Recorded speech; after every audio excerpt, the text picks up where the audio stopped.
I want us to dive into how much of a misogynist you are and expose you to the entire love internet. To know this score. Yeah. There was a YouGov poll. To what extent do Gen Z men hold multiple potentially misogynist views, and how does that compare to older generations of men? I guess you're representing a slightly older generation and I am the Gen Z man.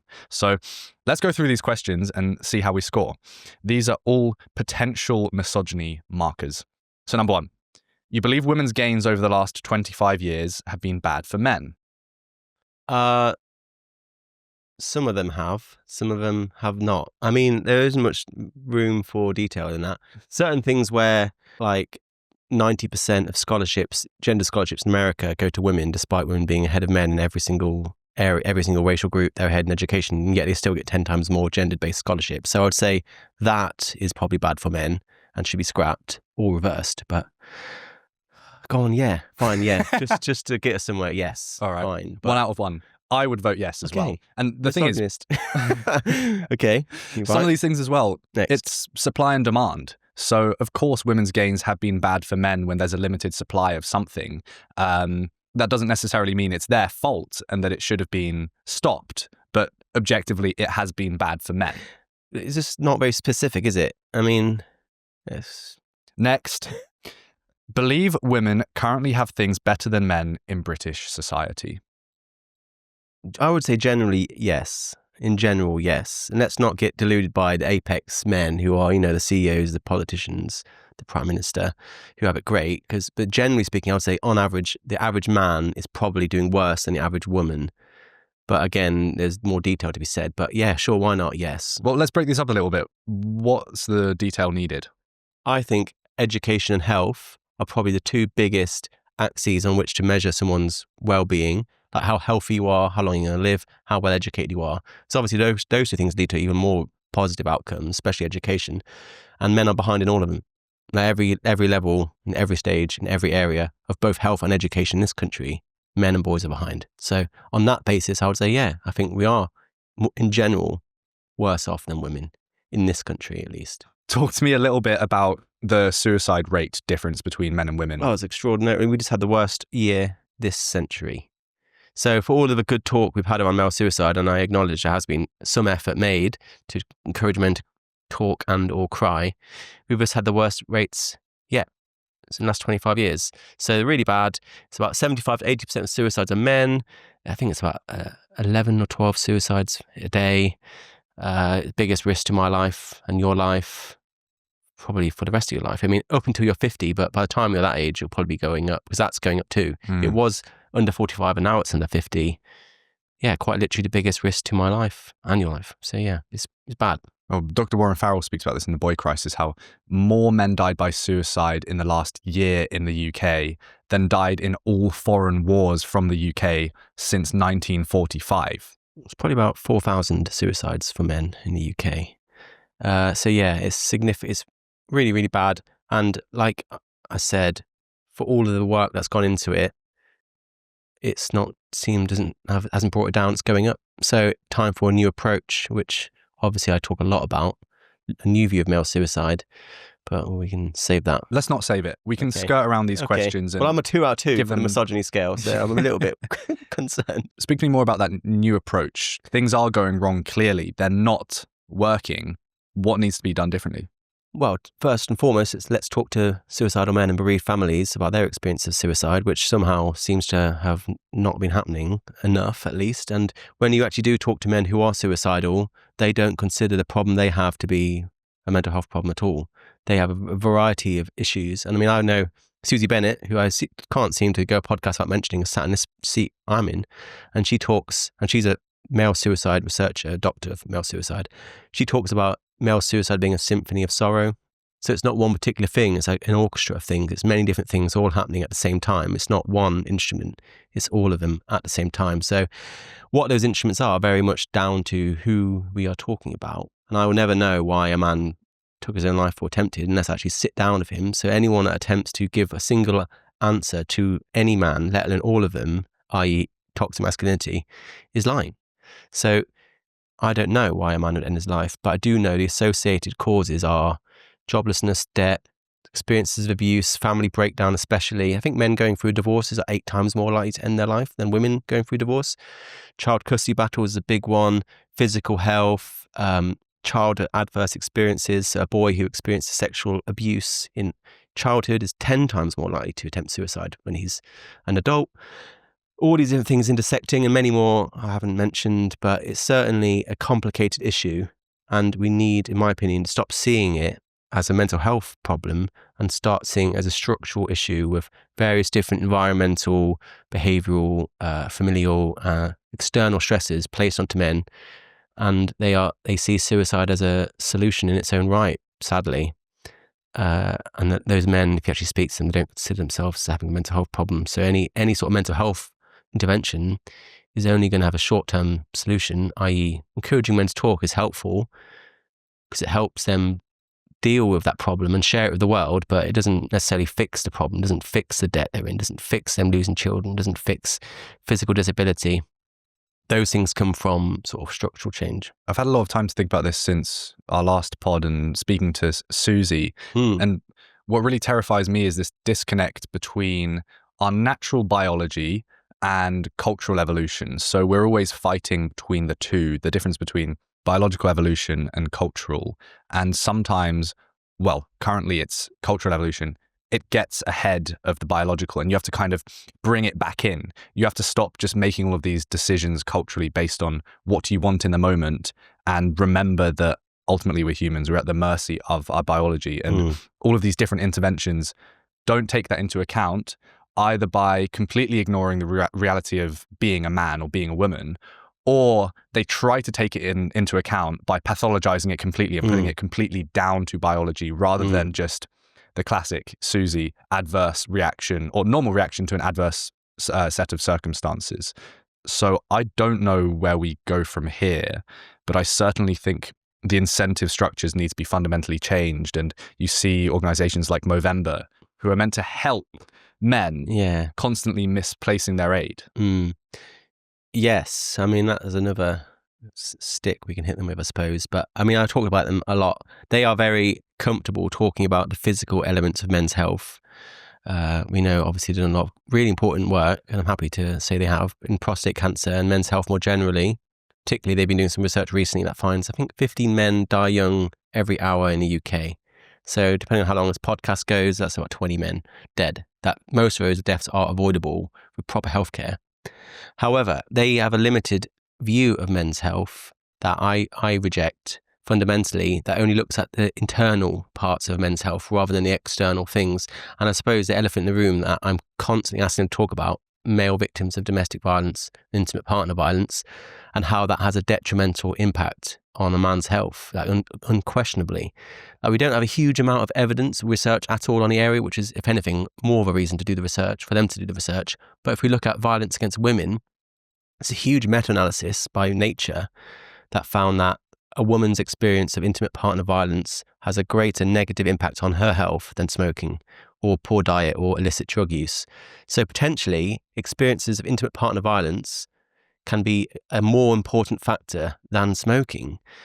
And yet they don't do anything about it. We're writing the men's health strategy now, not me, of course, but the UK are, which is going to be announced in November.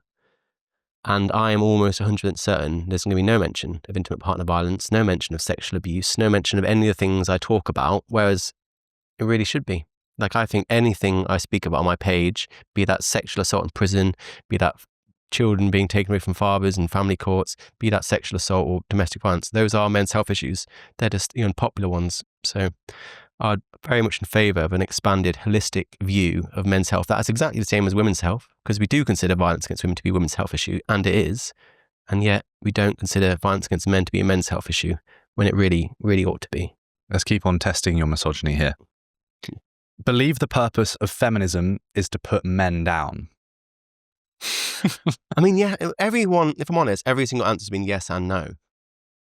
There are certainly, I mean, I can list you examples of large feminist organisations and individuals that have done horrendous things to men and boys, like have shaped the very strategies and legal frameworks, interventions and stuff like that, policy that I talk about every single day. Like, the authors of so much of men's pain have been certain feminists. That doesn't mean I think all feminists are bad. Like, if you want to have a fun run or bake sale or whatever else to raise money for women and girls, then I'd love to buy a cake from you.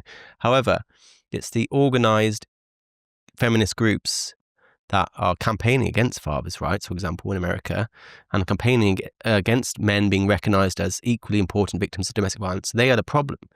And if people knew what I knew about these organisations, they would agree with me.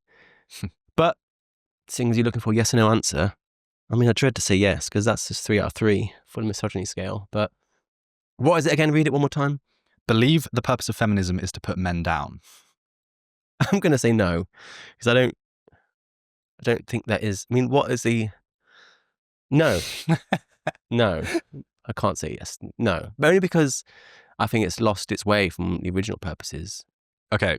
I think it's left men behind, I think is fair, I would say. But to put men down, I think obviously there are feminists that have done that, but... Out of curiosity, would you say the purpose of feminism now in the 2020s is to put men down? Yeah, I would say so. The type of feminism I interact with on a day-to-day basis seems to be better described by that than by gender equality. Fine. Yes. Go on in. We're counting that as a yes, by the way. All right, yeah. I would say yes based on that question. Right. And what's funny there are the double standards constantly held. Something like being just vividly against body shaming, yet when it comes to men, it's fair game. And we saw this recently with the AOC video going viral of her calling people spiritually short. Stephen Miller, yeah. And trying to sort of just obfuscate what her point was. Talk to me about that. What do you make of that? Well, Stephen Miller, he's part of the Trump administration. He's done some pretty horrendous things to Americans in terms of with ICE. He is 5'10", which is actually, I think, about average for an American male height. But there's a viral video of AOC going on about him being 4'10", and the fact that the reason why he does what he does is because he's angry, because he's only 4'10". Basically trying to tie his character to his height, saying the reason he does these things that are bad is because he's angry and he's small. Obviously, a lot of people kicked off, including myself. And she said, no, I'm not saying he's literally small. I'm saying has the spirit of a small person. So it's like that's, if anything, you've sort of diluted, you've actually found and concentrated the actual problematic part of what you're saying. Because if her just saying he's short is just an objective statement, but her tying his physical stature to his perceived moral shortcomings, that's the shaming element. And she's saying, no, he's on the inside, he's short. Just like spiritually short. And I made a point of, it's a bit like me saying, well, you're calling a woman spiritually fat. It's like, it's so horrendous. Anyway, I want to make clear, I've got nothing good to say about Stephen Miller. I don't like at all what the Trump administration are doing. People had a go at me. Well, he's done X, Y, and Z, and he deserves to be body shamed. And I'm like, no, you're missing the point. The point is, I don't care about Stephen Miller. Always emotions, but tying his character, his poor personality to his height, you're catching a huge number of men in that crossfire by saying you are like this man because you are also short. Someone said, well, would you have a problem if Goebbels was body shamed?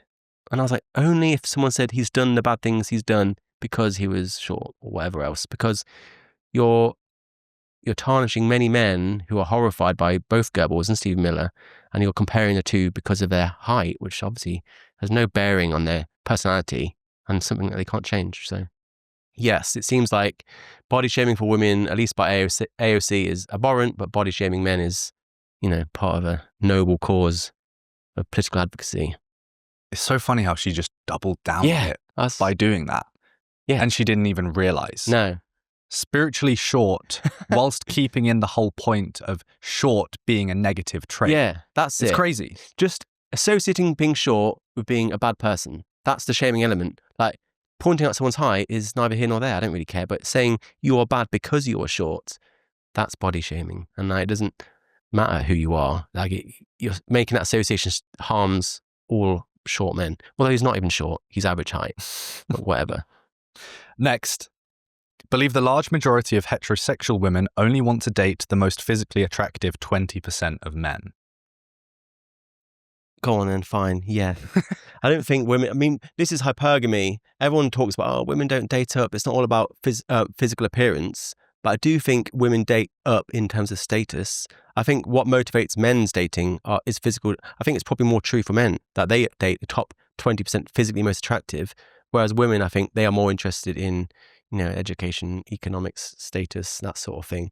Well, they did a study on Tinder where they had two identical men. One had a college degree or university degree, one didn't. And the guy with the university degree got 100% more matches. Whereas they did the same thing, identical women, one has a university degree, one doesn't. The one with got 10% more matches. So slight correlation, but not heavy at all. Okay. I think people misunderstand hypergamy. It's not necessarily about women fighting over the top 20% physically attractive men. It's more about women fighting over the top 20% of successful men. And if the question was heterosexual women compete over the 20% of most successful men economically, then I would agree. But I'm more of a neither here nor there, but I'll agree just for the sake of the game. I will agree as well, and that's objectively at least we're going down together. Yeah, by great. Costello and any other evolutionary psychologist you speak about. I sent in the survey and he was just like, fuck, all right. Well. I think the problem here, and we've briefly mentioned this, and it was something I was really keen to speak to you about on this third pod, so we can actually analyze it and try and come up with some solutions here. It's the fact that a lot of men are playing the victim. And there are real problems that you're highlighting on a daily basis, but sometimes people spiral out of control and they think the game's rigged against them completely and there's no chance at all of getting out of their set of circumstances. Things like hypergamy exist and are real. If you're just wallowing in the corner about how horrible the world is towards men, you're not going to help yourself and you're not going to help society get back to things like marriages and boosting the fertility rate back up, because women just aren't going to go for you. And I brought this up in our first episode briefly, that perhaps an element here is men just being better. And I think that's still true. I think that men do need to catch up, and that we had an easier ride before when we didn't have to compete with women in the workplace as much, whereas now we do. So a large part of this, I think, everything that's going on here, it is down to men to take responsibility, to have higher agency in their actions and not fall victim to victimhood. I get very apprehensive when we talk about men as like some sort of monolithic blob where we can prescribe the same advice to all of them. And I agree that there is a large cohort of men for whom that advice is the correct advice. However, there are many men who need help, who are not able to help themselves. We talked about like men losing children, family courts. Like no amount of bootstrapping is going to help that man. The help he requires is an overhaul in the way in which family courts work, or a man who's living in an abusive relationship and unable to escape and there's nowhere for him to really go. Again, bootstrapping is not going to help him either. So I think there's certainly a lot of men and women, to be honest, who have a chronic sense of victimhood. And this is something I think I've got it right. I think I maybe have indulged in that in the past. So I agree, it is a problem, but at the same time, there are structural issues that can't be solved through. It's like saying men can cry or talk their way out of issues, and certainly they might be able to, but not always, nor can they bootstrap their way out either. So, as always, I'm a difficult podcast guest because my answer is always yes and no. Well, I think that's a sign of someone with intellectual dignity. Hope so. I wonder if there's some sort of framework here. I know you love putting a framework on absolutely everything on podcasts, where politically men need more sympathy and socially they need to take more responsibility. Something like that. The structural change needs to take place, whereas socially there does need to be more role models that double down on men having to take more responsibility. Yeah, like men's health in America. We made some progress in the UK with the new strategy, although yet to be seen what that looks like in reality. So men's health in America is a better example because there really is very little done for them. Men's health in America is horrendous. It's worse by every metric, worse across every group, both ethnic group, racial group, socioeconomic group. That's worse at every age, worse in every country. They die at 1.5 times the rate they lead in 13 of the top 15 causes of death. To if you could equalize the male and female life expectancy, you would do more good than curing cancer. That's how bad it is. However, there's 10 offices federal offices, tax-funded offices for women's health in America, which I support and agree with, there's zero for men. So that is an example of structural change that is needed urgently, that no amount of bootstrapping or come on boys, let's fire up your favorite bro podcast, that will be the solution. That requires legislative change to set up 10 offices for men's health, considering their health is in the toilet in America. So it really depends on what we're talking about. But I do agree there is a lot of utility in men's agency and men, fighting in their own corner and trying to, bootstrap the way out of certain issues, but not all of them can be solved in such a way. I struggle with this as well. If you want to make a point that actually hits home, and I've seen this from the Instagram reels or whatever else I upload, you need to take some of the detail out, because you can't make a 20-minute Instagram reel giving all the information. You can give the key information simplified down, condensed down, but that will naturally miss out some of the more nuanced explainers needed. And it's a struggle, because you can do the nuanced essay and it won't get any views, or you can make the hard-hitting message. Yeah, what is it? It's like the conundrum I'm constantly fighting, where I could either present a really comprehensive, long-winded piece of content that no one's going to look at because it's so long, or I could create a bombastic, highly viral piece of shit that lots of people probably watch, but it will ultimately not really help educate anyone. I always try to get somewhere in the middle. I really enjoyed when Instagram started doing 20 slides, because I was like, great, now I can really dig in. But every time I do a massive long post like that, it's never, the juice isn't worth the squeeze. So I'm back to 10 again. But I know I was talking off camera I did a post a while ago about false allegations of rape, which is the most controversial topic, I imagine, in this space. And loads of people just yell into their phone, women are liars, or other people say, you got more chance of being struck by lightning than you have of being falsely accused, which is outrageous and not true. And those are the things that do really well, like hundreds of thousands of likes, millions of views. And yet I'll spend all day diligently going through all the research, particularly on an issue that's a lot of grey area. And I'll present a 20-slide long carousel with a dozen different studies, and doesn't do particularly well. And it's so tempting just to be like, I'll delete that and I'll just shout something into my phone or make some bullshit thought experiment. But I don't know, it's a battle I'm always fighting. Research of false rape allegations must be incredibly difficult to do. Yes, because a lot of people point to a CPS, Crown Prosecution Service survey that they looked at how many prosecutions were there in the UK for false allegations. And it's a tiny, tiny, tiny percentage, like really 0.0 whatever 1%. And they think that means that it never happens, or it's like a lightning strike. But what people don't understand is that so few people that make a false allegation are ever prosecuted, and they'll never make it into that data, that we just don't know. We do know that people that have applied the criteria for false allegations to existing criminal trials find out about 8% of rape allegations are falsely made. Potentially more than that, 10, 12% I've seen as well, or lower, like 2%, and let's say 8% on average. And we do know that about 6% of court cases for rape end in a guilty verdict. So we know that at least 6% of allegations are provably true, and at least, roughly 8% are provably false. So where the line of truth really is, and who's telling the truth and who isn't, is in that massive margin of uncertainty. It's more than 8, and it's less than 6. Less than 94. But ultimately, it's like all things. Anyone that approaches this conversation with any element of certainty is ultimately lying to you. Yeah. And you'll see people say, 96% of allegations are found innocent, therefore they must all be false. But obviously that's not true either. So difficult to explain, especially when it's so sensitive, and particularly when it's communicated through social media, where people want really simple, shareable, catchphrase answers, which don't exist. I have no idea how you'd go about getting the optimum balance of believing accusations enough that the criminals do go down without over-indexing. I mean, I don't know if there is a perfect solution even possible. It seems you're always going to go one way too far. I suppose the solution is the same no matter where you draw the line. That is, we should believe evidence. I believe everyone deserves justice, men and women. And I don't think believe women is the right solution. I think that's proven itself to be false.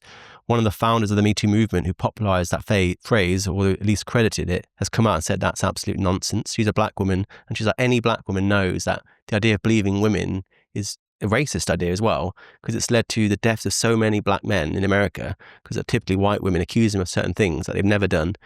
And like no black woman would ever really say believe women when they take into context the historic experiences of black Americans particularly. So even the people that credited of having coined that phrase are rejecting it now. And I think it's fair. Like, but I believe evidence. I believe everyone deserves justice. And ultimately, I believe women is just another catchphrase that just doesn't bear fruit. I wonder if men are going to get to the point when they're so downtrodden that suddenly it becomes believable men, and that becomes hopefully palatable. not. I mean, hopefully history has a tendency to repeat itself in that way, and I never enjoy it when it does. So, I mean, hopefully it's learned from our mistakes and have a long form, nuanced conversation about what's clearly a very difficult topic. Okay, this is a quick one. This is going to score you some more points on the misogyny scale. What's scoring? But I don't want to score points, right? You don't want to score points, but you are. Okay. Believe most heterosexual women only want to date men of high social status. So this is similar to the one before. Yeah, fine. Yeah. Yes. Next. That's the only one I've been like a yes. The rest of them I'm playing along with it. Believe heterosexual women are biologically hardwired to be more attracted to more aggressive, dominant men. I would say yes. Most women. Holy shit, I'm doing. I've got a full house on the misogyny score. Okay, what have you got? Yeah, you got to say yeah for that. I think it depends. Perhaps yes. I don't know the data on romantic partners, but I spoke to Jamie Krenz recently in LA, and she's like evolutionary biologist. She's studying friendship and what we've evolved to want in friends, and what we prefer there. I think it's both for men and women. Is we want our friends to be generally nice, but we prefer them to be slightly more hostile to others that aren't ourselves. If it's justified. So we don't want them to be pushovers. It makes sense, right? Okay. So I wouldn't be surprised if it's the same for women romantically with men. Of course, you're going to want someone who's hostile if it's justified. I think I see it as the protector role model that I encourage men not to conform to 100%, but I also accept that's probably what most women probably do want, a man who makes them feel safe. And part of that is having this dominant, aggressive is a bit of a negative way of phrasing it, but assertive is probably the better way. And I'd say, yeah, most women probably are attracted to that. I think this YouGov poll is a psyop to breed more soy boys and make our fertility rate even lower. Okay, this is an interesting one. Believe women should dress in a way their partner finds attractive. Sure. Yeah. Why not? Are you full house at the moment? Yeah, you're fully Andrew Tate ranking A-star misogynist. Why not? I think men should dress in a way that their partners find attractive. Like, I would want my partner to dress most of all in a way that's comfortable, because it pisses me off when we'd go out for drinks and then they're wearing inappropriate footwear or they're cold and I have to give them a piggyback. So I'm doing it out of purely my own self-interest. So that's the first thing I always say to my girlfriend. I'm like, are you comfortable? Can you wear those shoes all day? And if it's a yes, let's go. But I also think, why not? Why shouldn't you dress in a way that your partner finds attractive? That's what that certainly goes through my mind when I get dressed in the morning. Whether I get it right, I don't know. But yeah, why not? I think that's such a benign thing to say. And I think we should be encouraging partners to do things for each other, both male and female. Yeah, the expectations are lower, not higher. People say they're too high. I think they're too low. And part of that is actually wanting to make your partner excited or whoever you're dating. You want to effort in. Yeah, you want to. You're a team. I want to feel nervous.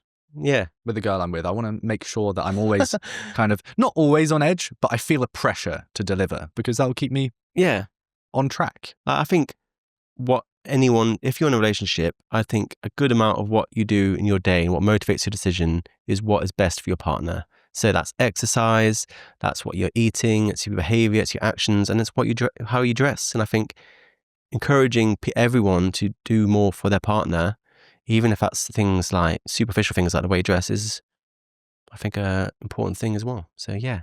Agreed. That's a solid yes. I've had 2 solid yeses. So Let's bear that in mind. We're going to get absolutely I know, slated. This has actually gone way worse than I thought it was going to go, if I'm honest. I thought I was going to get about a couple, but This is so I'm maxed funny. out over here. Here we go. Believe if a man goes on a date with a woman and pays for dinner and drinks, it's fair for him to expect sex. No. I mean, no. I don't think that's crazy. It pisses me off when some women use dates as a means of getting free drinks and food. And I think if you're a woman and you have no sexual attraction to a person you're on a date with, and you know that straight away, which often you do on dates, you should, have finish your drink and go home. Don't then draw out the date in ways in which are, get yourself some free food and whatever. But in no way does that mean you are owed sex or you owe him sex. So no. What are you saying? No, obviously. But interestingly enough, they call these foodie calls when people go on a date and they just want free food. They did a study in America, I think it was in New York City specifically, and 33% of women owned up to having gone on foodie calls at some point. I don't know what it would have been for them. When I was dating, I would always pay, but it would always annoy me when they expect me to pay. When they don't do the classic, the tokenistic gesture to get their purse out. I want to see that, and I'm like, don't be silly. You got to show you're not expecting the other person to pay, because ultimately you're a grown adult and not a child, and you can pay for your own damn food. But no, 100% no. I don't think anyone can expect sex just because they bought a few fucking drinks. It's crazy. We gotta know. Yes, thank God. Believe it is wrong for a woman to have lots of sexual partners, but it's not wrong for men to do so. I don't think it's wrong for anyone to have sexual partners. I mean, fill your boots. No, I don't think it's... No, I don't agree. There is certainly a double standard, and I don't agree with it. I saw this funny clip of Justin Waller on a podcast. I think it was the Whatever podcast with Lila Rose, who's a proper Christian sort of anti-abortion advocate. And she was pressing him on this point. And he's got like multiple wives, or has had multiple wives, and has kids with all these different women, and he sleeps around. And he was just saying, but I can't control this natural impulse as a male to spread my seed, something along those lines. And she's like, well, don't be in a relationship then. I thought you were all about high agency and being in control here as the alpha male you are. And he just buckled. He didn't have an answer. He realized that he was guided by emotion ultimately. So I think that double standard is definitely there. And it's but alpha males are emotional and empathetic. I mean, Franz de Waal only passed away last year, and he was the primatologist who popularized the concept of alpha males. And he found alpha males were not, well, they were strong and, had bravado, but they were also extremely, in chimpanzees at least, extremely empathetic, highly stressed, really good at playing with children, building coalitions, very friendly. They weren't like some asshole podcast bro yelling into a microphone. Like, they're the most empathetic of all the chimpanzees, the alpha male. So people at Tate are just the furthest they could possibly be from being a true alpha male. And it seems to have been corrupted and hijacked by people like us, I suppose, podcasters. I do think, going back to the question, there was obviously a limit to that. You look at people like Ronnie Blue, and I would say having sex with 1,000 men in a day would probably push you over the edge for me. And I do also accept that some people don't want a partner of either sex with a lot of sexual partners, but I'm not one of them. So I don't really care as long as it's not ridiculous sort of Guinness World Record setting sort of thing.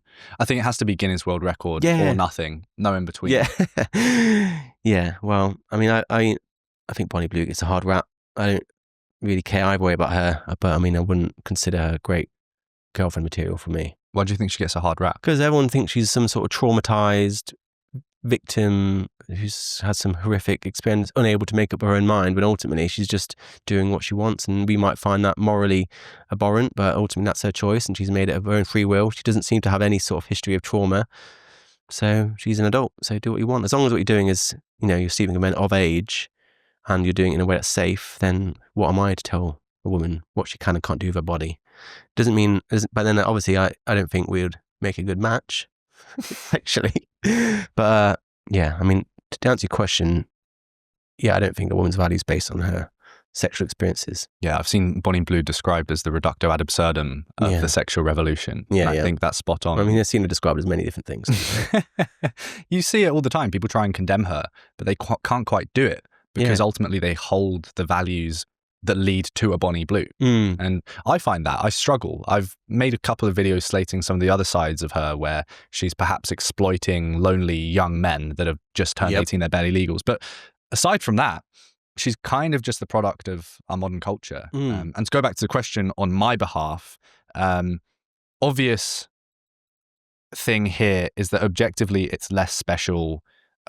It's less scarce if someone's got a high body count and then you're the one marrying them. There have been more people there experiencing this intimate act. And to me, I can't condemn that because I'm not a virgin until marriage. So I hate it when people do condemn it and they don't follow up on that themselves. And they're like, okay, let me ask your body count, but you can't ask mine. That's a big problem. But I see where people come from when they're like, oh, sex is everything. Sex until marriage. I would hold both sides to that. Definitely. And there is a double standard there, I think. There is a double standard. Although I've also seen research that I can't quite recall, but found that men are often held to an even higher standard. Really? Yeah. But no. Yeah. I mean, I wish I had read it more recently, but. Believe it can be a woman's fault if she is sexually assaulted in some circumstances. No. However, let me explain something. If I parked outside, my car's outside right now. If I left my phone on my dashboard and someone smashed the window and took it, that's my fault. However, it's very difficult to learn the difference between that and a sexual assault. Obviously, a woman never deserves to be sexually assaulted. Was that what the word deserves? It can be a woman's fault. I think ultimately you're obviously looking in the wrong direction. If we're going to establish fault, let's point the fault at the person who is the actual perpetrator. So obviously, it's not her fault. But I do think there is ways in which we can all work to mitigate all crimes, including sexual ones. But that doesn't mean I think you're at fault. But I think we need to be mindful of our behaviour, and we can do more in our lives, like not leaving our phone lying around, not texting whilst I'm in London, walking about, not having headphones in whilst I'm walking home from the train station. But that in no way means you're at fault for being a victim of crime. Yeah, this is so snaky, the framing of this question. The wording is we can get bullshit. on to what you actually think, importantly, of this YouGov survey once we finish it. But it's horrible framing it in this way. And I think the easiest way to deal with this question is just going, is it someone's fault if they get murdered in a bad area? It's like, this is just the wrong fucking question to be asking here. Yeah. However, if you're walking through a township in South Africa like I did, unarmed by yourself at night, then you have a higher probability of getting murdered. Yeah. Does that make it your... Fault's the wrong word. Like, do your actions increase or decrease the chance of you experience a crime? And yes, they do. And the reality is we don't live in a perfect world, No, a we don't live in a utopia perfect where world. bad things don't happen. So you do, unfortunately, need to take precautions to avoid those. But this is horrible. I think this is actually a disgusting way of trying to trip people up and make them sound awfully evil. Okay, here we go. They seem to be getting progressively worse. Like, I've had a few no's in a row here, which I'm happy about. But these seem to be quite clearly horrendous questions at the end. Have a favourable view of Andrew Tate. No. Overall, no. I mean, he has said things where I'm like, that's good advice. But if you were to show me 10 things he said, I'd probably disagree with 9 of them. So no. Not favourable, no. I think he's probably a bad person, and some of the shit he's said is unforgivable. I don't know if he's even the person he presents himself as. Like, we don't know what he's really like because we've only ever seen him. I've never met him, but I've only ever seen him through my phone. Who knows what he's like when the camera's not rolling? He's probably just a normal dude. But from what I can tell, he's a horrendous person. Yeah. I want to debate him. This is the call out to Andrew Tate on behalf of Gen Z men. I'd love to see it. Have a negative opinion of women. No. This is the final question. No.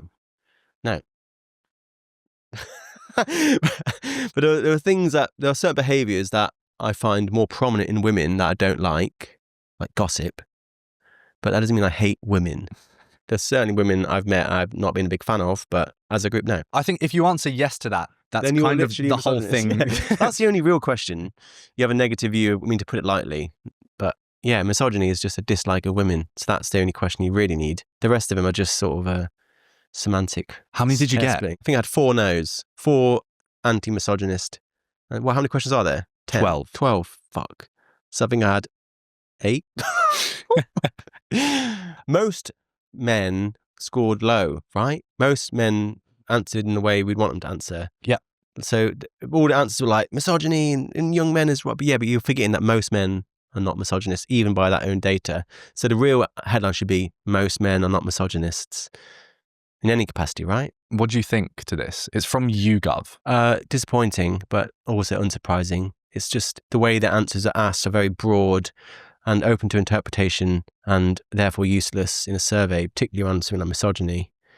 It reminds me of another survey, a study that I won't name, but it was by another government organisation into a similar thing, and it basically talked to men in the space about if you were misogynist or not, and they were pushing, and it wasn't granted because I know the researcher who did it, they wanted any acknowledgement of sex differences to be misogynistic. So if they were doing a survey, anyone that thinks men and women are different on a biological basis, so sex differences, misogynist by default. So it's like, that's the sort of thumb on the scale we're dealing with from various different government organisations and also YouGov as well. And I think if you read those questions, I think everyone would feel the same way as us. They'd probably give similar answers and they'd be similarly confused and pissed off about it. And yet this is what's happening. And YouGov are supposed to be I mean, I've used their data plenty of times, and now it's a bit like quite ideologically bankrupt, it seems. Something I've been struggling with the last few months is so much of my content, like men this, women that, and it's objective data that's been put forth, and it's reputable names like Rob Henderson or William Costello. But I always feel kind of scummy outlining these differences because I've been told that that's the wrong misogynist, sexist thing to do. Yeah. Yet it seems like it's the thing we need at the moment. And I don't quite know at what point it's no longer useful outlining these differences and you're kind of stoking division more than trying to heal the problems. It's not, but once you start attaching moral judgments to these different characteristics, then I can understand why it would be problematic. But stating the objective differences between men and women in general is fine and an important thing to do. It gives you the basis on which further discussions can be had. But I think it's important that we recognise that men and women are not exactly the same. There's obviously an overlap, but generally speaking, they're not the same. And that's totally a normal thing to say. That shouldn't be offensive to anyone. And it's so, I know someone that gets so outraged if you say this sort of thing. She's very much of the blank slate philosophy of everyone's the same. But she's an influencer and she does like work for various women's sort of menstrual hormonal cycle products. So she's very aware that women produce different hormones to men because that's part of her advertising. And she must be aware that hormones shape your behavior. And she must be aware that men and women produce different hormones at different levels. So how could you possibly say we are the same when we produce different hormones? And the fact that she is so unaware of her own hypocrisy is like quite a great example of where we're at. But yeah, no, we're not the same. But that doesn't mean one is more valuable than the other. Ultimately, both sexes are necessary to build the society and for happy functioning of the world. We've done quite a meta approach here to open up this podcast, looking at men and women doing this stupid survey. I want us to actually get into more specific stuff to do with men, because that's what you're here to talk about.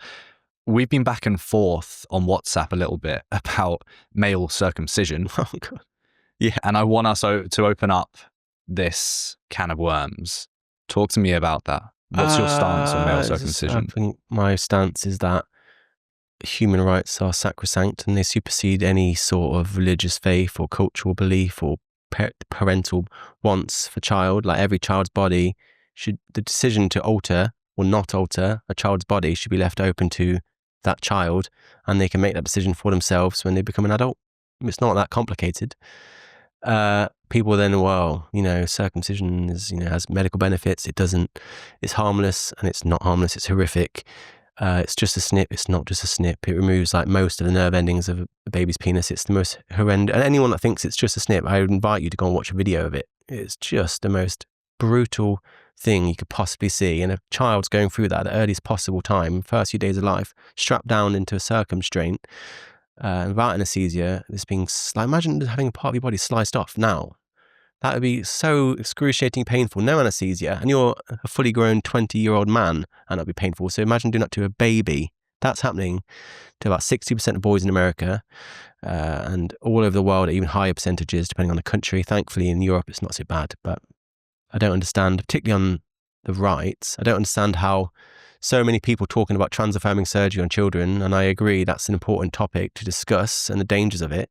But at no point have I seen these people talking about circumcision, which is also done for no medical reason, is also done on non-consenting babies, and is also done onto their genitals. So I don't understand why circumcision is not part of that conversation. I think of people like Ben Shapiro, who's obviously a very vocal spokesperson against trans-affirming surgery on minors, which I agree, fair enough. But he says nothing about circumcision. Presumably he's circumcised his own children. So he seems to be very much in favour of non-medical surgeries on children's genitals, as long as they're done for his own ideological reasons. So yeah, I'm very much against it. Eric Klopper right now is suing, like literally today, is suing the state of Oregon. So the first state sort of lawsuit to basically sue the state of Oregon for violation of equal right of protection, I think it is, and bodily autonomy on the basis of circumcision. So he's a Jewish lawyer, and after he's done with Oregon, he's going to go to Illinois, and he's going to try and sue every single state in America. So hats off to him. You should get him on the podcast. He's really great. It's one of those things that I think we'll look back at 20 years' time and we'll be like, I can't believe we allowed this to happen. And it's horrendous. It seems like one of those things where it's just so culturally embedded. Mm-hmm. It's the norm. Yeah, well, so it's not questioned. In the comments section right now, there's going to be people who have been circumcised and are probably feeling quite defensive and are going to be saying, wow, fuck you, who are you to say? And it happens every single time because it's such a massive problem. Ultimately, you're going to end up speaking to people who are circumcised and have a strong opinion either way about it. So it's just difficult because it's so normalized. It's like, how do you even begin to acknowledge a problem that's at this scale? That's where it's not comparable to trans-affirming surgeries, because this is like industrial size level. Like we're talking millions of baby boys every year just in America. So it fills me with sadness that it's happening and there's nothing you can do about it, and it's totally unnecessary. Well, how do you find most men react to this? Because when I've spoken to a few mates about this who are circumcised, they're just like, George, you're being a drama queen here. You're making a problem out of nothing. I don't care. It was the right choice and I'm happy with it. I'm happy for them.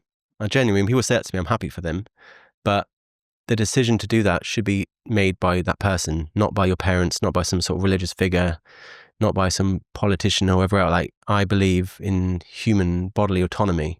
And if you are happy you're circumcised, and I'm genuinely happy for you too, but I just want people to make that decision for themselves as an adult, which is not happening. I guess to Steelman, the other side here, the problem is when you're a kid, you actually don't really have full bodily autonomy because you're not an adult. We acknowledge that you don't have the responsibility required at your possession to make certain decisions. That's why legislation exists to protect girls' genitals by law. Like there's the FGM Act in America where it stops, because children don't have that autonomy and people want to invade it.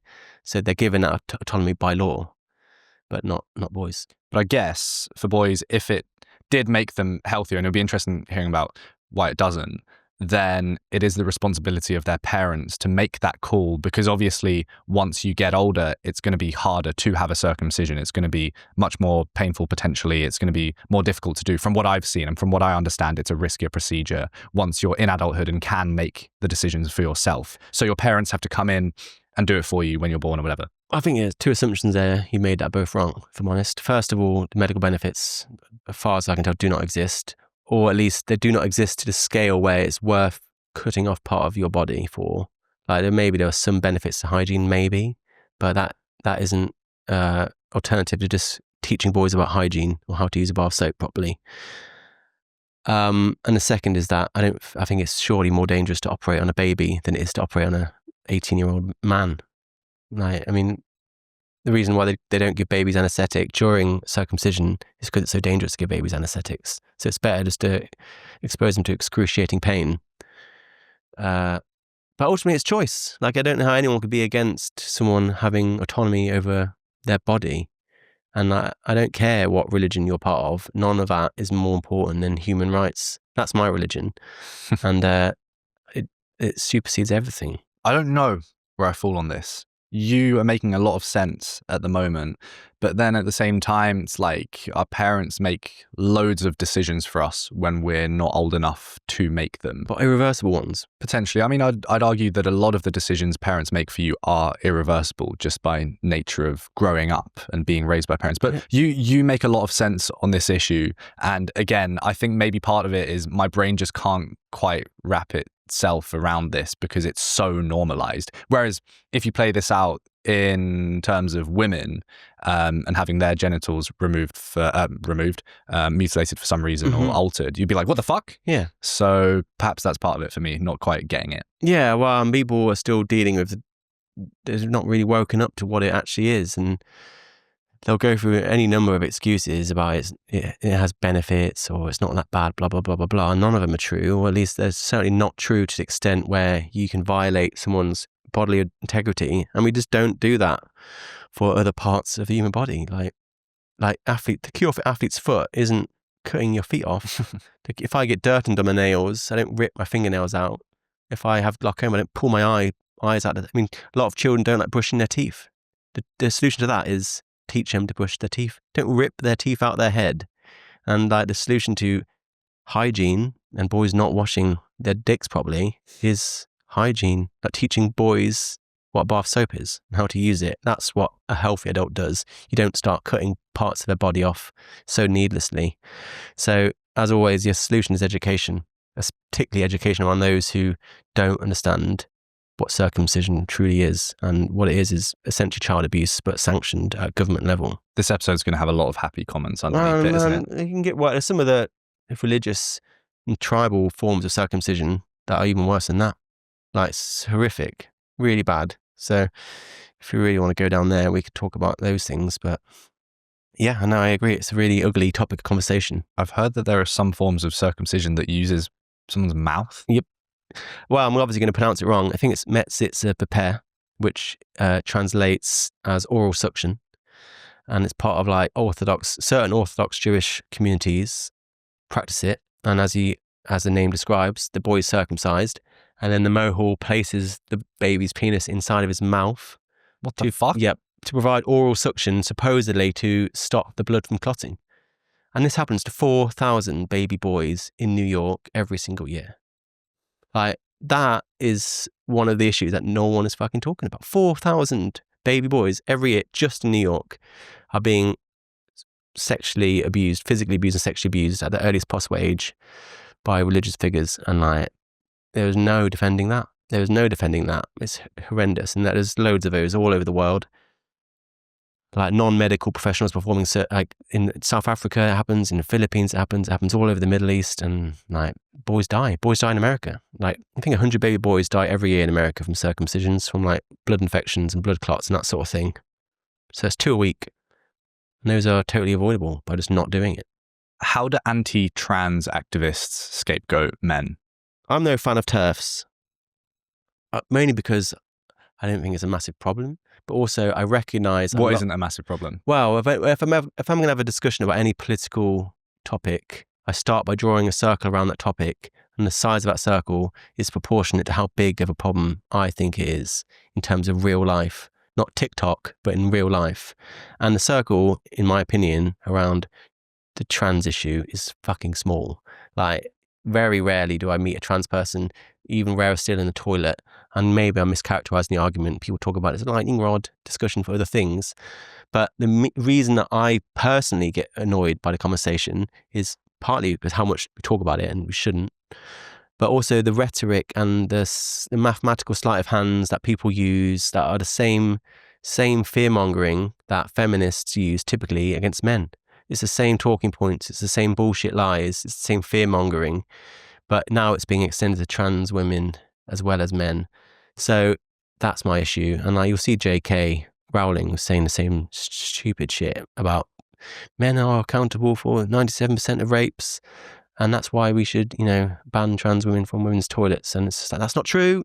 I've been seeing that stat for years, and doesn't matter how many times I bat it away, I hear it again. And now it's just being used everywhere. And it's frustrating to see trans women, people advocating for and support trans women in many of the issues that men have experienced their entire lives. Like trans women aren't allowed into women's refuges and everyone gets outraged, and I understand, but neither are men. Like when trans women got banned from leaving Ukraine, everyone got outraged. And I was like, well, men are banned as well.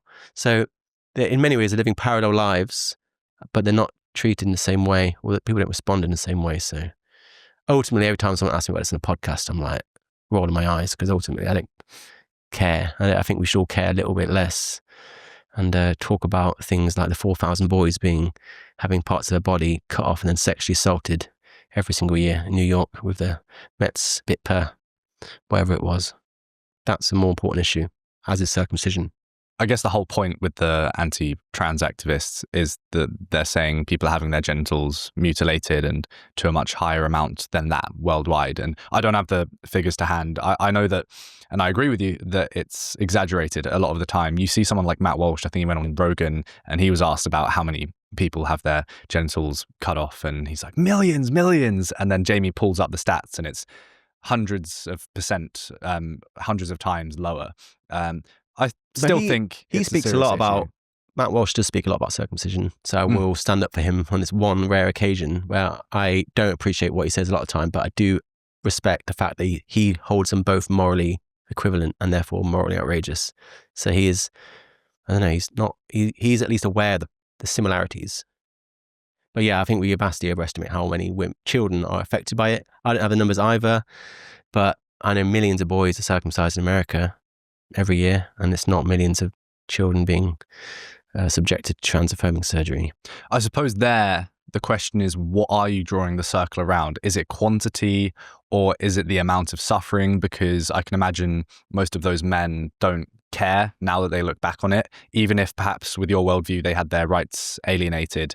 They don't feel that way, whereas perhaps more people would regret the surgery that would have happened on the trans front. So I don't know, I wouldn't downplay the whole trans thing at all. I agree with you that resources have been prioritized too much, and I don't want us to linger on this point for too long, because it is a waste of time a lot of the time, especially speaking to you. Well, it's just like I talk about things that no one gives a fuck about. No one cares about it. Like, the same with Isla Bryson. Like, I agree. Like, people talk about how outrageous it was to have a male rapist in a women's prison. And I agree. It's outrageous. But it's also outrageous to be mixing any sexual predator within a women's prison, or any sexual predator in a man's prison. It's just outrageous to mix gangs together. It's just as outrageous to mix people that are mentally unwell and people that predators. Like, prison system is, in America particularly, is absolutely fucked. And if we're going to talk about safeguarding, we need to talk a lot more than just Isla Bryson. And that just makes me think you don't really care about safeguarding women in women's prisons. You just want to talk about Isla Bryson in some sort of meme level conversation that is podcast friendly. Because one of the things I went on Australian News and talked about this, that sexual assault between women by female inmates is about 2 or 3 times higher than sexual assault between men in men's prisons. So you are probably more likely to be sexually assaulted by a woman in a woman's prison than by Isla Bryson or someone like that. But no one talks about that because it's not podcast friendly. And I just wish we'd talk about the real picture, or at least a full picture. I mean, if you want to talk about safeguarding in prisons, I'm happy. I'd love to talk about that. I'd love to talk about the 900,000 men who are sexually abused in American prisons, but no one does. And yet I'll see people pouring themselves over this ridiculous story of Isla Bryson. So it's frustrating to see no one care about the issues that I'm trying to desperately get even just a small smidgen of media attention, and yet people invest inordinate amounts of attention to things that are fringe issues, in my opinion. I think the best way of gauging if someone actually cares about an issue is just by looking back at their track record. Yeah. Were they looking at women's safety before it was specifically about trans? Yeah. And a lot of the time the answer is no. So I agree with you on the whole with this point. I think it's wildly exaggerated, and importantly, a lot of intellectual horsepower has been poured into this rather than other bigger things. But again, it's like, who are you to condemn someone for campaigning against something that they genuinely think is really bad for society? And, you know, people could say the same thing for you. And it kind of ultimately just comes down to your personal emotional preference for discussing certain topics. I think I could say to you now, you should be diverting all of your attention to climate change if I was Greta Thunberg. Or just speaking from my own personal capacity, I think that people should be covering the impact of antidepressants more and SSRIs because a quarter of the adult population are on them. So that's a pretty good Oh yeah, well, I agree, but fruit to snap SSRIs. up. But there were so few people having discussion in my space that if I were to circle around the issues I talk about is enormous. Like I would say, like it's huge violations of men's rights and huge suffering experience, but to the point where the biggest risk to your life is killing yourself, literally, and it will be that way for another few decades to come. That's a big circle. It's a lot bigger than trans circle. So I think we spend a lot more time talking about things I talk about and a lot less talking about these thought experiments involving women's toilets and whatever else. But that's just my personal opinion. But I agree. I mean, I do. Yeah, it's like saying, well, I'm not training to be a cardiologist. That doesn't mean I don't care about heart disease. I just recognize that there's only so much I can possibly do. And I just wish we would invest a proportionate amount of time, or at least treat issues in a complete manner. Like if you care about safeguarding women in women's prisons, then you should care about that in a complete capacity, not just these fringe, like sort of ridiculous media sort of circuses. And like, because people don't care about things like bodily autonomy of children, unless it's trans-affirming surgery, that makes me think you don't actually care about protecting children's bodies and you don't actually care about protecting women in women's prisons. You just want to engage in this circus at the expense of trans people.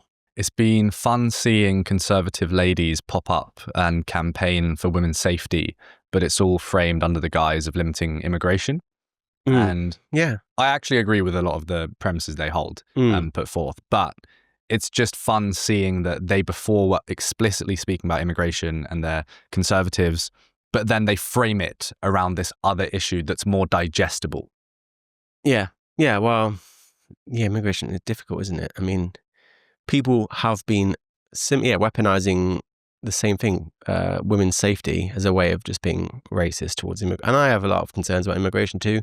And I get frustrated from both sides for not having a legitimate conversation. Now, both sides, left and right, seem to be not engaging in good faith.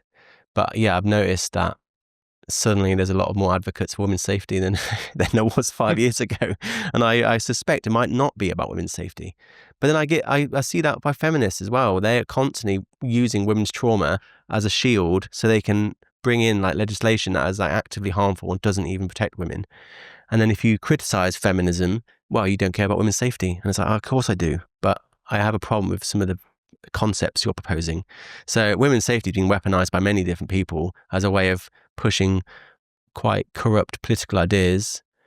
And yeah, now it's happening with the far right or the anti-immigration tribe, but it's not a new phenomenon at all. It happens all the time. I've seen it. I've been fighting that. It's so annoying. Like, people think that any criticism of feminism is therefore a criticism of women's rights or women's safety or even gender equality. Well, that's not true. And we need to make sure they're very different things. How do we do that? Well, feminism is a political movement, and like all political movements, they are deserving of scrutiny and accountability. Women are a group of people, and as we just agreed on our YouGov poll, you can't hold women as a group accountable for anything because they're not a monolith, they're all individuals. So if you were to criticize women, I would agree you're a misogynist. But if you were to criticize feminism, I don't think you are, not necessarily. So reminding people that women and feminism are not the same, and criticizing feminism is not you attacking women or attacking women's rights. Because I mean, there has been a YouGov poll on it, and it found, I think, 80% of the UK population were in favour of total equality of the sexes, which actually seems quite low, but 80% are in favour of gender equality, including myself, but only 21% were feminists. So most of those who believe in gender equality are not feminists. So therefore, gender equality and feminism are not synonyms of one another.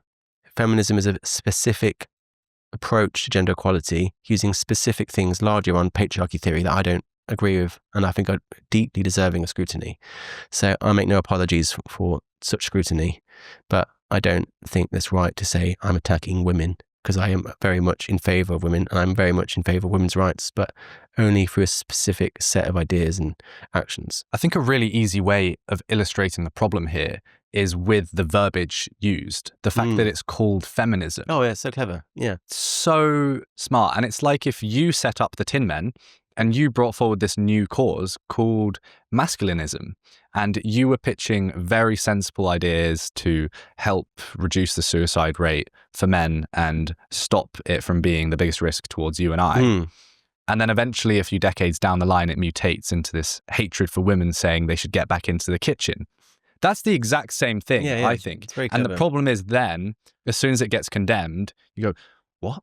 You're against You can men? flip it. If you name your movement organization after something that is like morally like supportable, something that is morally good, like Black Lives Matter, then you basically allow to circumvent any criticism, because then you can just lean back on the sentimental, like, so obviously there's a lot of criticisms of Black Lives Matter, the organization, particularly around financial management and where the money's gone.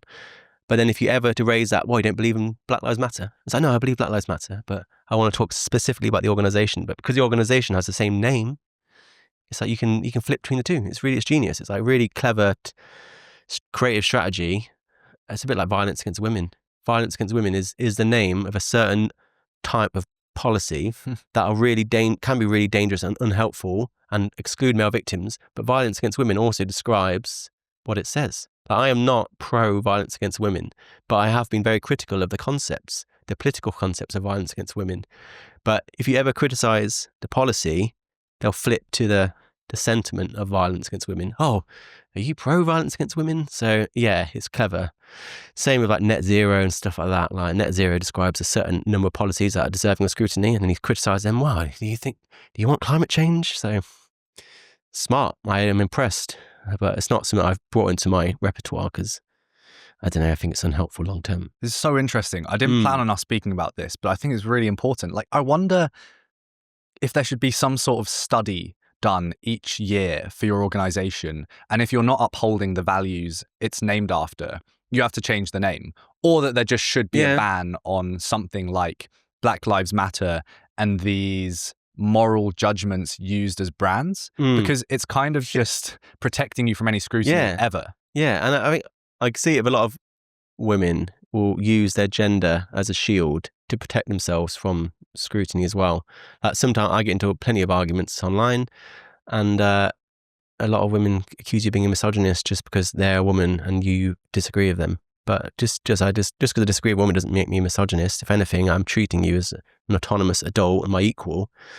But yeah, particularly from the left, it seems to be like this moral flip-flopping. And it's kind of brilliant in many ways, but it's definitely frustrating. I think one of the tough things as well, and a privilege that we do need to acknowledge, not our white male one, is that we're in this space and we're able to take the time to read through these papers and digest what's actually going on here. Whereas for most people in their day-to-day, and obviously this is partly their fault as well, they're scrolling through TikTok, whatever it may be, and they've got busy lives working hard. They see one post. They've only seen one post about Black Lives Matter, and that's their judgment of it. When they hear the name Black Lives Matter, they go, yeah, of course I'm in favor of that. What do you think I am, a racist? Of course I'm in favor of violence against women, and I agree with their cause, because they haven't seen much. They haven't had the chance to do a 2-hour podcast breaking down what they actually stand for. So maybe there is something there about banning these types of names, or at least doing some sort of annual audit to see if they're actually living up to them. Well, banning their names, you're playing into their strengths, which is victimhood. And if you start banning Black Lives Matter, you know exactly what they're going to say. Like, that's true. Like I've had huge arguments on my own side on this, where they will endlessly attack feminism in ways that are just like generalized and unhelpful. And I'm like, I don't think you appreciate a lot of feminism draws its strength from being a victim, and you constantly banging them over the head with often quite worthy scrutiny. You're actually making them stronger. So if you to ban Black Lives Matter as a name, or stop people from Vogue calling it violence against women, you're probably going to have the opposite effect, where you're actually feeding into the power they have, and you're just heightening their victim status to exponentially higher levels, and I'm sure you'll probably regret it. Why do men need 2 guy nights out a week? Oh, God. Because male loneliness is probably the greatest associated factor with male suicide, which, as we've described, is the single greatest risk to your life.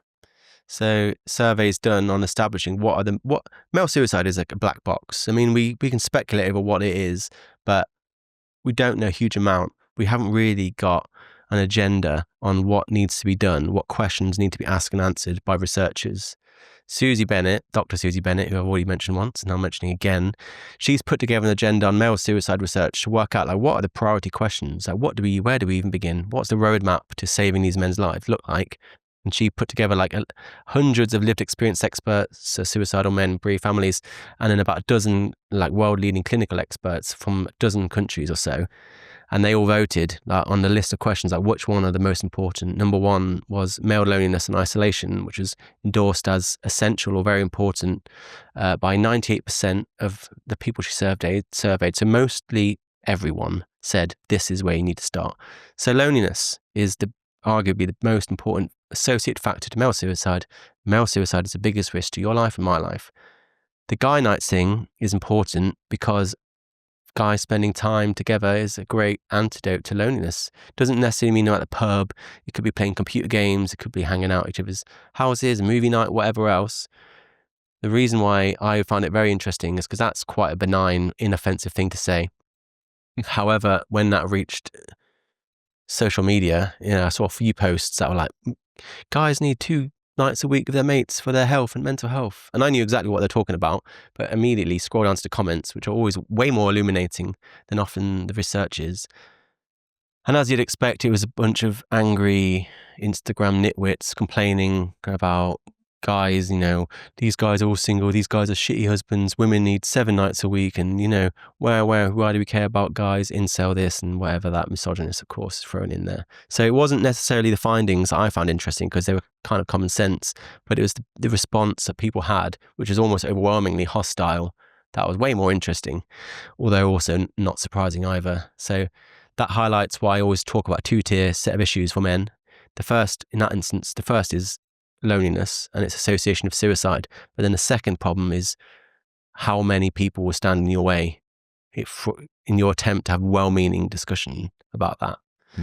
So it's quite unique in that sense. You don't really see that, not so universal. You'll see like a really great article in like the Washington Post about boys in education, and it's like great. You scroll down to comments and it's just the same shit, like people whining about it. And I think that's why so many people might struggle to be in this space. Yeah, it's just so unpopular still, although obviously getting better. Not quite as many angry comments as there used to be, but still more than our fair share. I think a large blocker here for men having those 2 guy nights is pride, and push back if you disagree here. But from personal experience, and especially traveling the world a bit more this year with guy friends and kind of building up these proper bonds where you're relying on each other when you're traveling, I had these experiences where, I was in Milan with my mate and I was on the way to the airport, but I left my contact lenses in the night before and I fell asleep with them. And I woke up and I was completely blind. He had to help me pack my bag and carry it down for me. And I kind of tried to get on the flight home because I had 4 podcasts the next day.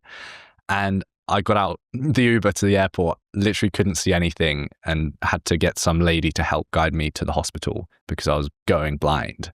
And I got laid down on the operation table. They're trying to get the contact lens out and they couldn't, and they had to refer me. You left me. Contacts in, and I don't wear contacts, but is that serious of an issue if you leave them in overnight? Well, hospital. It can be if you did what I did, which I'll get to. Go on. So they refer me to an eye specialist because they can't find the contacts. They can't get them out. Take me in this ambulance. It's this whole thing. And I get to Central Milan. I've missed my flight. Lots of money wasted. I'm going to have to cancel the whole day of podcast shoots, which is bringing the equipment there, renting the studio, all the guests you booked in, blah, blah, blah. And they look in my eye and they go, mate, you don't have any contact lenses in. You didn't leave them in. So why the fuck are you blind then? What had happened is I'd woken up. They'd already fallen out during my sleep. And I was pulling at my actual eyeballs to try and get the contact lenses out that weren't there and damaging my retina. Wow. So I had scratches on my actual eyes, trying to get out contact lenses that weren't there, which was absolutely genius. All of the hard work you've done in this podcast to present yourself as like an intellect, undone with one anecdote. This whole time. So you're trying to pull out your own eyeballs. Yeah. And I almost succeeded. I did feel quite the drag. God you didn't. Yeah. Anyways, I eventually get wrapped up with the treatment they're giving me in these eye drops, and I need to get an Uber back. But I'd lost my camera bag in the Uber. I'd left it there and he'd driven off with all my equipment, thousands and thousands of pounds worth. So I'm blind, my phone's dead, and my camera equipment's somewhere in the back of an Uber in Italy. Yeah. And I have no idea what to do. What I do in the end is I call my mum, like borderline crying, panicking about this whole situation. And she helps me out. She helps actually sign into my Uber app, and she gets this Uber to come to the eye hospital, and I get my bag and he drops me back at my mate's house. And this whole time I've been scrambling around for hours trying to find this bag and trying to even just make my way through town blind, get my phone charged. Everyone's refusing. This whole time I could have just called my mate that was there in Italy, a couple miles away, and being like, mate, this has happened. I need you to help me. But I didn't. So that was, your pride was, and it was because so big. I was too proud and I didn't want to tell him that I'd been a fucking retard and get his help. Yeah. And I've seen this multiple times traveling with guy friends, and there's that sort of intersexual male competition where you want to be the big guy in the house that takes charge. And maybe it's just me, but I don't think it is. And going back to what we were talking about with male loneliness, I think one of the big blockers here is that when you're at the point when you are too lonely, you're too proud to tell the boys that you are lonely. So you get entrenched in it and it just gets worse. And that's why we need to actually set up organizations and institutions and clubs and gaming nights that prevent you from getting to the point of being too lonely. I think that's the entire thing here, is you reach this point of no return. Yeah. And as a man, your pride blocks you. Yeah. Well, I agree that a lot of the issues I talk about, it's way too late to have like a complete solution. And that's eventually you're just trying to mitigate, you're doing damage control.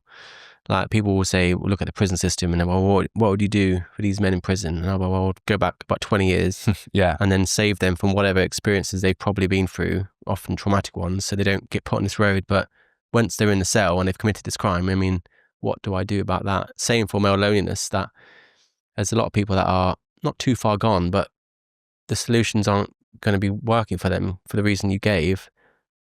So I'd rather spend time or more time on top of that helping the generation to come to stop them following down that road.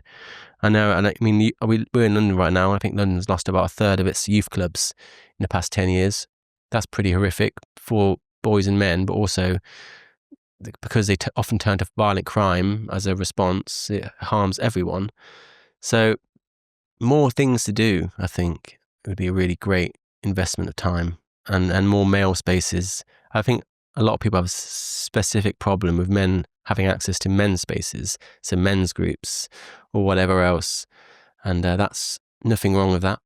And I've seen it time and time again. I've tried to set up men's spaces, men's groups, particularly in student unions and universities, and it always ends the same way. And not good, always bad. Well, you've spoken before, I don't know if it was on this show, about an all-male house party that you went to, the ultimate sausage fest, and you were like, this is the best thing ever. Yeah, because it wasn't by design, it was my idea actually. But banana-themed house party, I think that's why I came up with that. But that's one of my friends picked it up and ran with it, and then next thing I knew, I was knocking on his front door and there's this inflatable bananas, banana-based drinks and snacks. Huge banana hanging, like a big piñata banana hanging from the ceiling, banana-themed music. He'd really gone all out. Obviously, no women came. Yeah, it was... I was like, wow, yeah, no, women are not in favour of banana-themed parties. But it was great, because all of our attempts to impress women were just left at the door, and we just engaged in like quite primitive male-type behaviour. There was just like wrestling matches, pylons, had an arm wrestling tournament. We had a big thing where who could kick the banana, which happened to be me. Almost ruptured my groin trying to do it, but I did do it. And I got like carried out the house, like celebrate. Everyone just had the most we all, I think, like unanimously agreed, best house party ever. That's not to say women aren't valued, but I don't know, there's something special about that. And I feel strongly about women's spaces too. Like I think women and men should have their own spaces. I think there's something unique about men spending time with other men that women can never understand, just like I can't understand why women need women's spaces. Obviously, the banana party is a bit of a jokey example, but I think the idea of men's spaces being so roundly vilified is a problem.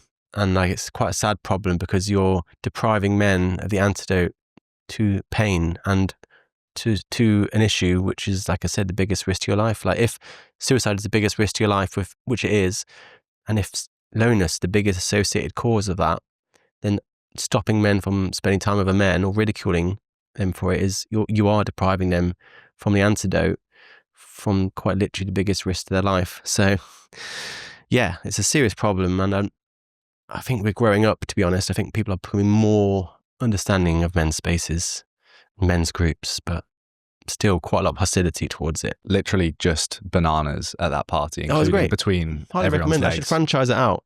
If anyone wants to do a banana party, then come and hit me up. It was like when I was a student. It was like 15 years ago. So yeah, a long time. Although I wouldn't mind doing it again. We'll do it. We'll do a next gen themed TheTinMen banana party. Yeah, fine. Great. Do you still feel politically homeless? Yeah, I mean, more so than ever, if I'm honest. Like, yeah, I mean, I voted for a man with a bin for a head in the last election. I literally count bin face. Like, he to me was a better option than anyone else on the polling paper, and I'll be voting for him again if there was another election. Like, great. That's how upset. I don't feel at home within any political party. Naturally, I'm a Labour voter or Green voter, but both parties are just completely wacky, in my opinion. Like, even like the stuff they say is just mad. The policies that Keir's brought in are mad. West Streeting seems to be doing quite well, but as a whole, as it stands, no, I would consider myself politically homeless, as do I think a lot of young men on the left for who there is so little policy for them. And like, people sort of sneer at the idea of there being policy for men, because didn't you realise all policies for men? But it's not. It's just not true. But I will congratulate Labour for bringing in a men's health strategy, which will save lives. But it really depends. We're not in a position to know exactly what that looks like. In a month's time, we'll know what it looks like. And I'm preparing myself to be disappointed. But it's still progress. But I wouldn't vote for them, mainly because I don't like Keir Starmer. And I think they've not done enough for my vote. So I would never vote on the right. So I don't know what I would do. Probably count bin face again. Fingers crossed. Yeah, I'm the same. I'm completely stuck, and I don't want to vote for the right-wing parties and join the tweed jacket wearing conservative patriots that I don't feel like I fit in with, especially on policy. But then I also don't want to go for Labour, who are equally retarded. So especially in the UK, I'm completely politically homeless, and I don't know what I will do the next election.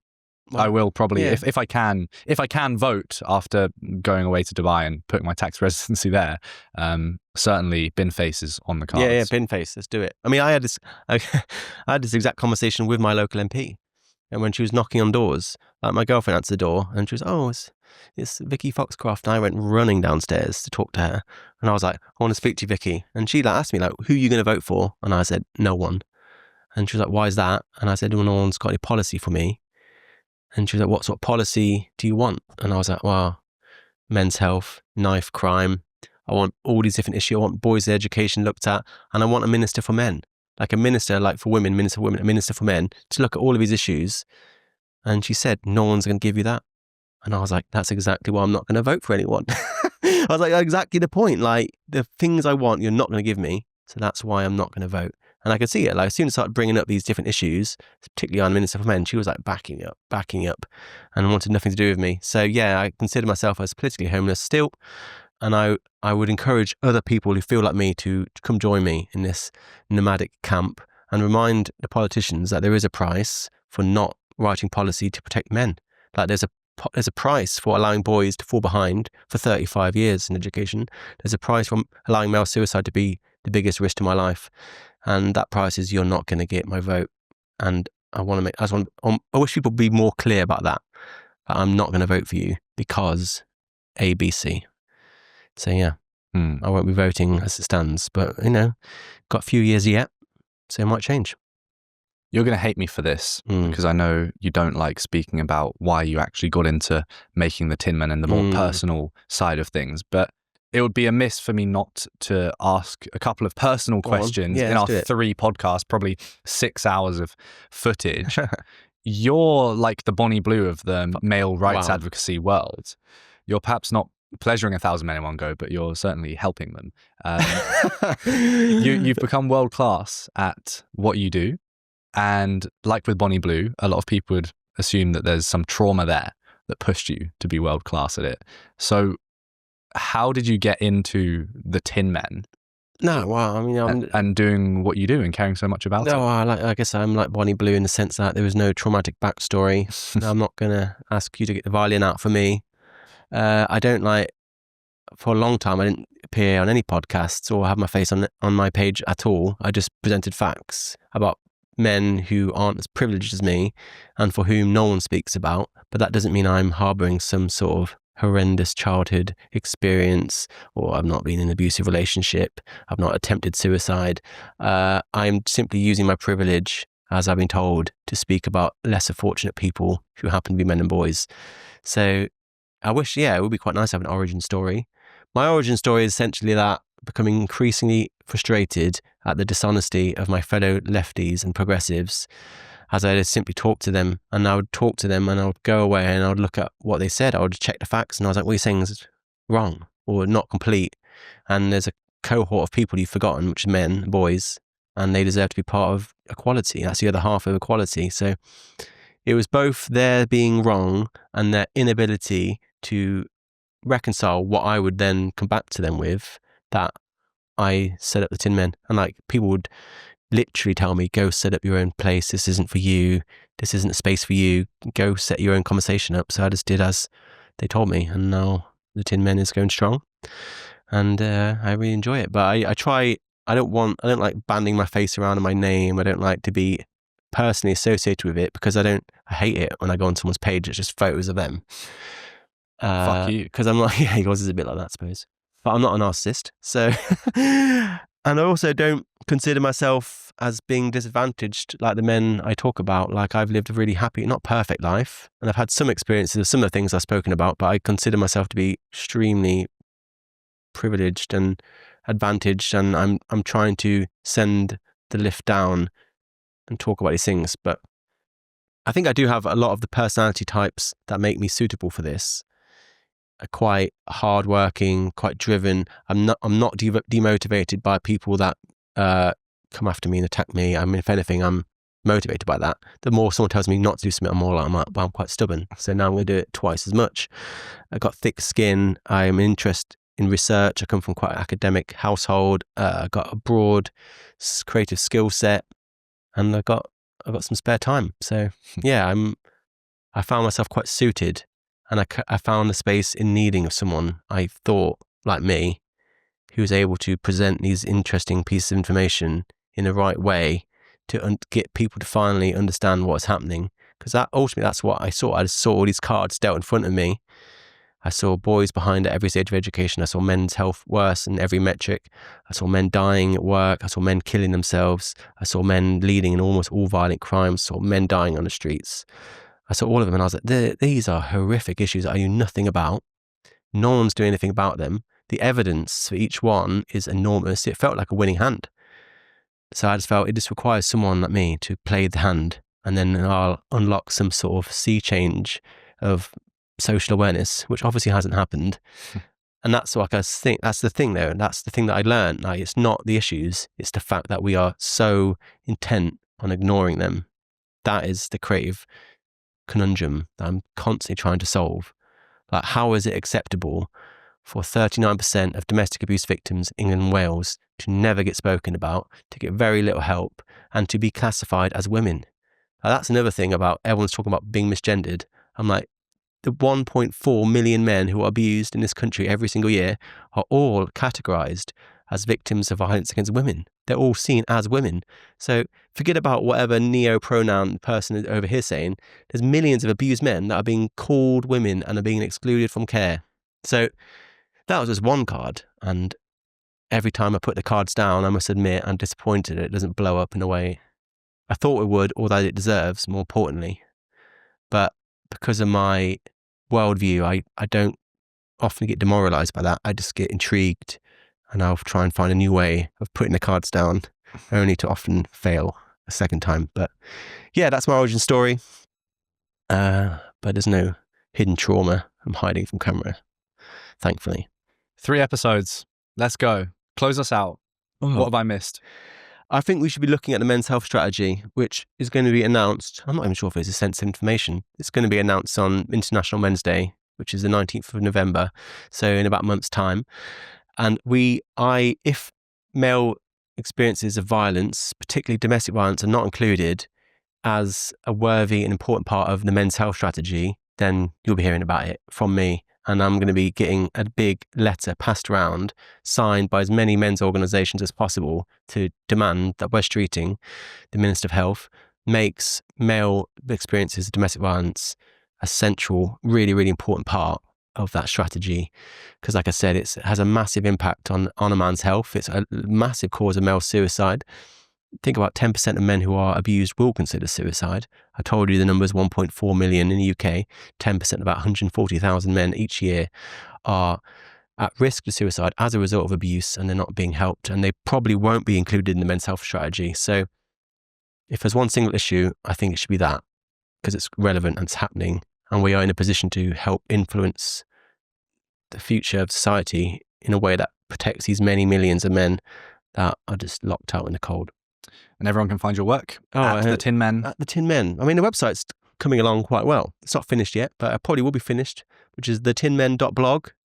I'm trying to migrate a lot of my content off Instagram because I hate that platform and I'm constantly censored. But yeah, Instagram for now, TheTinMen. I'm on Reddit, I'm on LinkedIn, I'm on X.